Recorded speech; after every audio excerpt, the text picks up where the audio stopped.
Assalamualaikum warahmatullahi wabarakatuh. Perkenalkan, kami dari kelompok 1 akan memaparkan hasil diskusi kelompok kami, yaitu materi mengenai pertumbuhan ekonomi. Sebelum itu, saya akan memperkenalkan diri terlebih dahulu dan teman-teman kelompok saya. Saya Andi Mesyandini Permana sebagai moderator sekaligus pemateri pertama. Pengertian pertumbuhan ekonomi secara umum. Pertumbuhan ekonomi adalah kondisi di mana masyarakat suatu negara atau wilayah mengalami peningkatan pendapatan yang dapat disebabkan oleh kenaikan produksi barang dan jasa. Adapun ciri-ciri pertumbuhan ekonomi yaitu 1. Adanya laju pertumbuhan penduduk diikuti dengan produk per kapita yang cepat. 2. Terdapat kenaikan produktivitas dalam masyarakat. 3. Adanya perubahan struktural yang tinggi. 4. Muncul urbanisasi dalam suatu negara. 5. Adanya ekspansi menuju ke negara yang dianggap lebih maju. Dan yang keenam, muncul kondisi arus barang, modal, serta manusia antar berbagai bangsa di dunia. Assalamualaikum warahmatullahi wabarakatuh. Perkenalkan, nama saya Andi Muhammad Nabil Seteria Negara. Sebagai pemateri kedua akan menjelaskan faktor-faktor apa saja yang mempengaruhi pertumbuhan ekonomi. Yang pertama ialah sumber daya manusia atau SDM. Kenapa faktor ini mempengaruhi pertumbuhan ekonomi? Karena faktor ini dapat menguntungkan ataupun merugikan suatu dagang di suatu negara. Yang kedua adalah sumber daya alam. Selain sumber daya manusia, sumber daya alam pun juga sangat mempengaruhi pertumbuhan ekonomi karena kebutuhan sumber daya alam dalam bentuk ekspor sangat mempengaruhi keuangan suatu negara. Yang ketiga adalah kemajuan iptek. Selain dari faktor-faktor yang mempengaruhi pertumbuhan ekonomi, pengembangan teknologi dan juga pendidikan perlu dilancarkan sehingga produksi jasa dan barang lebih efisien. Yang keempat adalah tenaga manajerial dan organisasi produksi. Kenapa kedua hal ini sangat mempengaruhi pertumbuhan ekonomi? Karena kedua hal ini saling mengikat satu sama lain. Yang kelima adalah tingkat inflasi. Karena apabila terjadi suatu kenaikan bahan baku, maka akan dipastikan menjadi kenaikan kebutuhan operasional. Yang keenam adalah aspek sosial budaya karena pengaruh dari kemajuan ekonomi dan aspek sosial budaya sangat saling mengikat satu sama lain. Sekian, assalamualaikum warahmatullahi wabarakatuh. Baik, selanjutnya saya Alsena Cinta Lamsari akan menjelaskan cara menghitung laju pertumbuhan ekonomi. Laju pertumbuhan ekonomi dapat dihitung menggunakan rumus PDBT dikurang PDBT-1 dibagi PDBT-1 dikali 100%, di mana PDBT adalah produk domestik bruto pada tahun tertentu dan PDBT-1 adalah produk domestik bruto pada tahun sebelumnya. Untuk mengetahui hal ini lebih lanjut, maka kita akan ke contoh soal. Diberikan data sebagai berikut.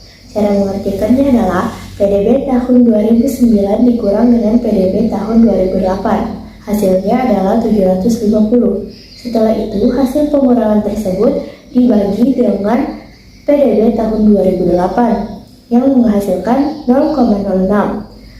Selanjutnya, hasil dari pembagian tersebut dikalikan dengan 100 yang akan menghasilkan 6%. Jadi, laju pertumbuhan pada tahun 2009 adalah 6%. Selanjutnya, saya serahkan kepada teman saya.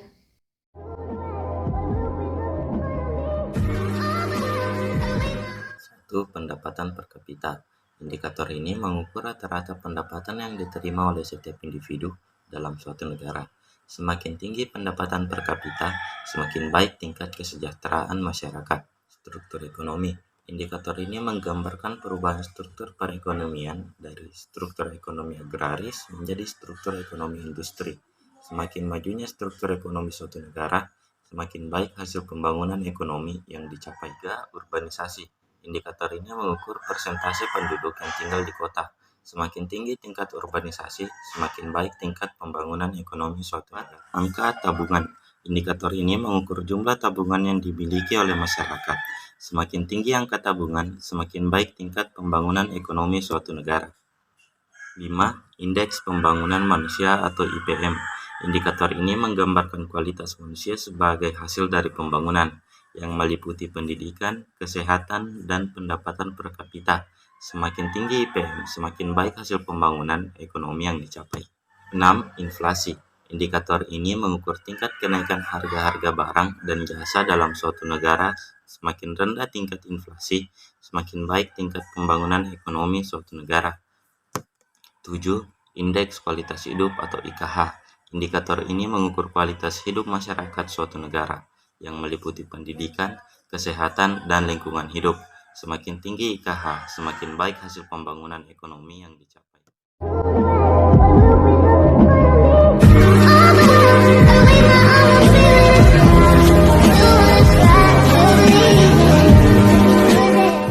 Teori pertumbuhan ekonomi.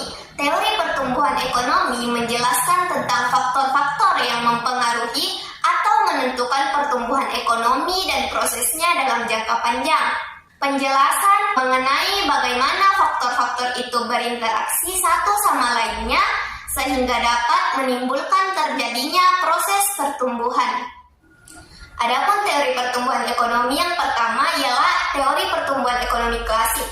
Teori pertumbuhan ekonomi klasik adalah teori pertumbuhan ekonomi yang diungkapkan oleh para ekonom mengenai pertumbuhan ekonomi dari sudut pandang pertambahan penduduk. Jadi, teori ini didasarkan oleh banyak atau tidaknya jumlah penduduk pada suatu wilayah atau suatu negara. Teori yang pertama ialah teori yang diungkapkan oleh Adam Smith. Menurut Adam Smith, perekonomian akan tumbuh dan berkembang jika ada pertambahan penduduk yang memperluas pasar dan mendorong spesialisasi.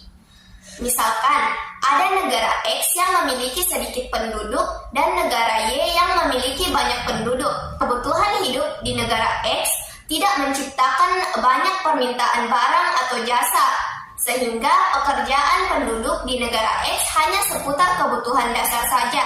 Namun lain halnya dengan negara Y yang memiliki jumlah penduduk yang lebih banyak.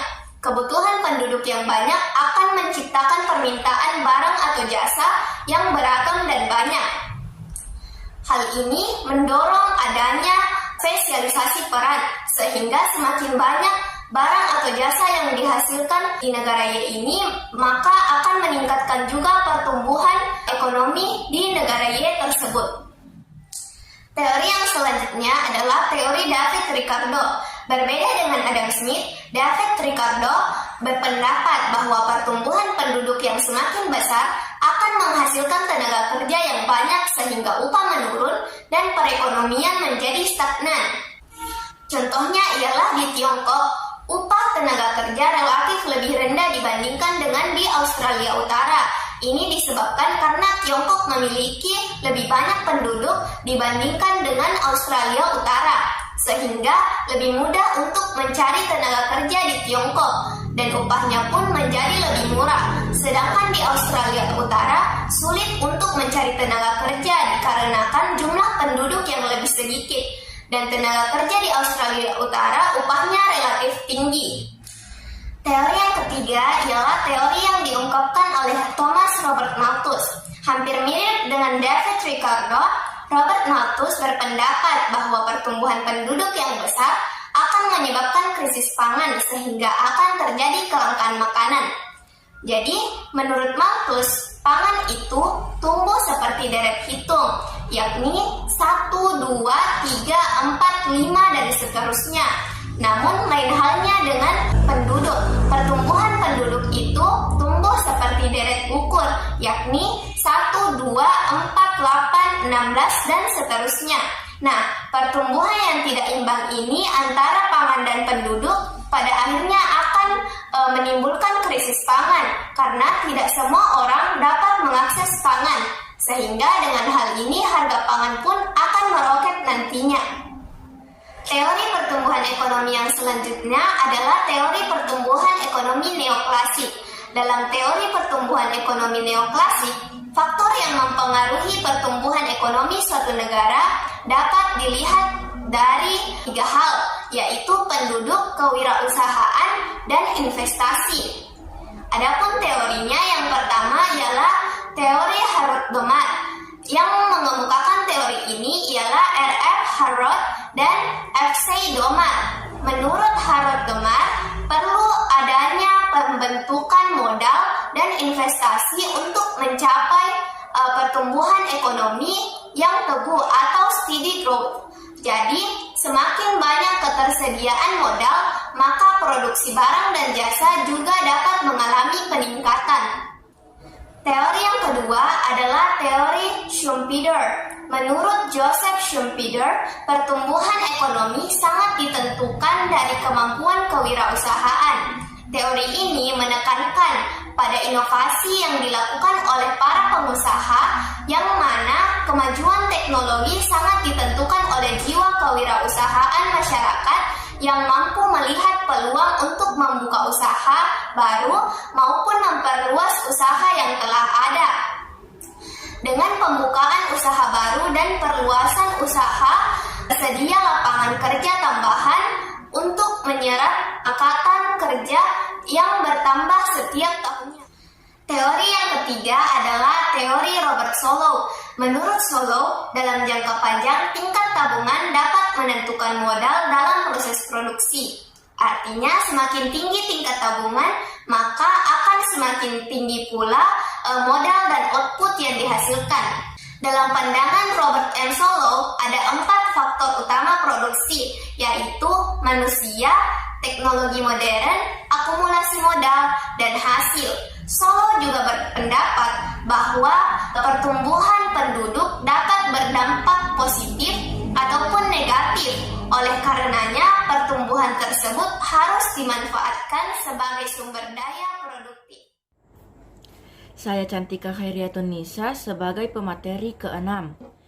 Teori historis yang pertama Friedrich List. Friedrich List membagi tahapan pertumbuhan ekonomi menurut kebiasaan masyarakat dalam menjaga kelangsungan hidupnya melalui tata cara produksi, dimulai dari berburu dan mengembara, beternak dan bertani, pertanian dan kerajinan, hingga kerajinan industri dan perdagangan. Yang kedua Werner Sombart. Werner Sombart beranggapan bahwa pertumbuhan ekonomi dapat meningkat karena dalam masyarakat terdiri dari susunan organisasi dan ideologi yang berbeda.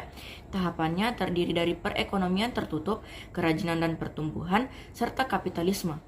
Yang ketiga, Bruno Hildebrand. Menurut Bruno Hildebrand, pertumbuhan ekonomi yang terjadi di suatu negara dilihat dari cara pertukaran di tengah masyarakat atau distribusi. Adapun pengelompokan berdasarkan pandangannya yaitu masa tukar menukar barang atau barter dan masa tukar menukar dengan uang atau jual beli. Yang keempat, Karl Bucher. Karl Bucher di sini mencetuskan teorinya bahwa pertumbuhan ekonomi nasional dipengaruhi oleh hubungan antara produsen dan juga konsumen melalui tingkatan rumah tangga tertutup, kemasyarakatan kota, sampai dunia. Teori modern, Walt Whitman Rostow. Menurut Rostow, dalam pertumbuhan ekonomi, suatu negara akan mengalami tahapan-tahapan berikut, yaitu tradisional. Ekonomi didominasi sektor pertanian, transisi atau pre-take off, terjadi perubahan struktur tenaga kerja dari pertanian.